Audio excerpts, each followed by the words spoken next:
മുഖ്യമന്ത്രി എൻ ബീരേൻ സിംഗ് രാജിവെച്ചതിന് പിന്നാലെ മണിപ്പൂരിൽ നിർണായക നീക്കങ്ങൾ. സംബിത് പാത്ര എംപിയുടെ നേതൃത്വത്തിൽ തിരക്കിട്ട ചർച്ചകൾ ബിജെപിയിൽ നടക്കുകയാണ്.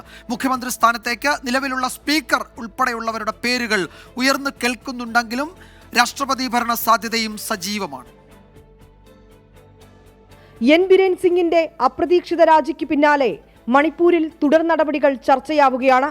സ്പീക്കർ സത്യപത്ര സിംഗ്, മന്ത്രി യുമാൻ ഖേംചന്ദ് സിംഗ്, ബിജെപി ദേശീയ അധ്യക്ഷ ശാരദാദേവി എന്നിവരുടെ പേരുകൾ മുഖ്യമന്ത്രി സ്ഥാനത്തേക്ക് ഉയരുന്നുണ്ട്. എന്നാൽ നിലവിലെ രാഷ്ട്രീയ സാഹചര്യത്തിൽ മാസങ്ങളെങ്കിലും മണിപ്പൂർ രാഷ്ട്രപതി ഭരണത്തിലേക്ക് നീങ്ങാനാണ് സാധ്യത. മുഖ്യമന്ത്രി സ്ഥാനത്തേക്ക് എൻ ബീരേൻ സിംഗ് തന്നെ തിരിച്ചുവരാനുള്ള സാധ്യതയും തള്ളിക്കളയാനായേക്കില്ല. മെയ്തൈ വിഭാഗത്തിന്റെയും തീവ്ര സംഘടനകളുടെയും പൂർണ്ണ പിന്തുണ ഇപ്പോഴും എൻ ബീരേൻ സിംഗിനു തന്നെയാണ്. മണിപ്പൂർ ബിജെപിക്കുള്ളിലെ പ്രശ്നങ്ങൾ കൂടി പരിഹരിച്ചുകൊണ്ടാകും തുടർ നീക്കങ്ങൾ. എം പി സംബിത് പത്രയുടെ നേതൃത്വത്തിൽ ഇതിനായി ചർച്ചകൾ ആരംഭിച്ചു. ബീരേൻ സിംഗിന്റെ രാജിക്ക് പിന്നാലെ ഇംഫാലിൽ സുരക്ഷ വർദ്ധിപ്പിച്ചിട്ടുണ്ട്.